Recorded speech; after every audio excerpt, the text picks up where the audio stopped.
ఏపీలో ఏం జరిగినా ఆయన ఉంటారు. చంద్రబాబు ఏం చేసినా మొదటి ఆహ్వానం ఆయనకే అందుతుంది. ఆంధ్రప్రదేశ్కు సంబంధించిన ఏ వ్యవహారమైనా ఢిల్లీలో ఆయనే చక్కబెడతారు. అలాంటి కేంద్ర మంత్రి ఇప్పుడు ఏపీకి దూరం అవుతున్నట్టు కనిపిస్తోంది.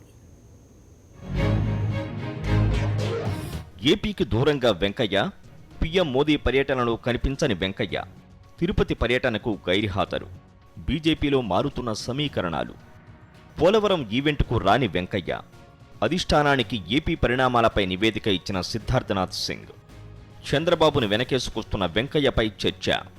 కేంద్ర మంత్రి వెంకయ్యనాయుడు ఆంధ్రప్రదేశ్కు దూరమవుతున్నట్టు కనిపిస్తోంది. ఎప్పుడూ ఏపీలోనే కనిపించే వెంకయ్య వరుసగా 2 ప్రధాన కార్యక్రమాలకు హాజరు కాలేదు. ప్రధాని నరేంద్ర మోదీ ఏపీ పర్యటనలో ఆయన కనిపించకపోవడం చర్చనీయాంశమైంది. ప్రధాని మోదీ దగ్గర వెంకయ్యనాయుడికి చాలా పలుకుబడి ఉందని ఏపీలో చాలా మంది భావిస్తారు. రాష్ట్ర ప్రభుత్వం, సైన్స్ కాంగ్రెస్ నిర్వాహకులు కూడా కేంద్ర మంత్రి వెంకయ్యనాయుడిని ఆహ్వానించారు. కానీ ఆయన మాత్రం హాజరు కాలేదు. ఏ శాఖకు చెందిన కేంద్ర మంత్రి ఆంధ్రప్రదేశ్కు వచ్చినా వారి వెంట వెంకయ్యనాయుడు వచ్చేవారు. అలాంటిది ఈసారి వెంకయ్యనాయుడు ప్రధాని మోదీ వచ్చినా కనిపించలేదు.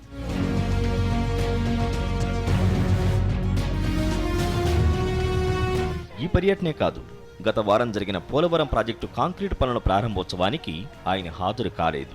కేంద్రం 1980 కోట్లు నిధులిచ్చిన తర్వాత జరిగిన ఈవెంట్ ఇది. దీనికి కేంద్ర మంత్రులు ఉమాభారతి, సురేష్ ప్రభును కూడా ఆహ్వానించినా వారెవరూ రాలేదు. బీజేపీ రాష్ట్ర అధ్యక్షుడు సహా ఎవరికి ఆహ్వానం అందలేదని, కేంద్ర పార్టీ నాయకత్వానికి కూడా చంద్రబాబు ఆహ్వానం పంపకపోవడంపై బీజేపీ నేతలు అలిగినట్టు కనిపిస్తోంది. అందుకే కేంద్ర మంత్రులంతా గైర్హాజరవ్వాలని బీజేపీ అధిష్టానం ఆదేశించినట్టు, వెంకయ్యనాయుడు హాజరు కాకపోవడానికి అదే కారణమనే మాటలు వినిపిస్తున్నాయి. ఏపీలో చంద్రబాబు వ్యవహార శైలి, బీజేపీ వైఫల్యాలపై పార్టీ రాష్ట్ర వ్యవహారాల ఇన్ఛార్జి సిద్ధార్థనాథ్ సింగ్ ప్రధాని మోదీ, పార్టీ అధ్యక్షుడు అమిత్ షాకు నివేదికిచ్చినట్టు తెలుస్తోంది. ఎన్ సతీష్, ప్రిన్సిపల్ కరెస్పాండెంట్, విజయవాడ.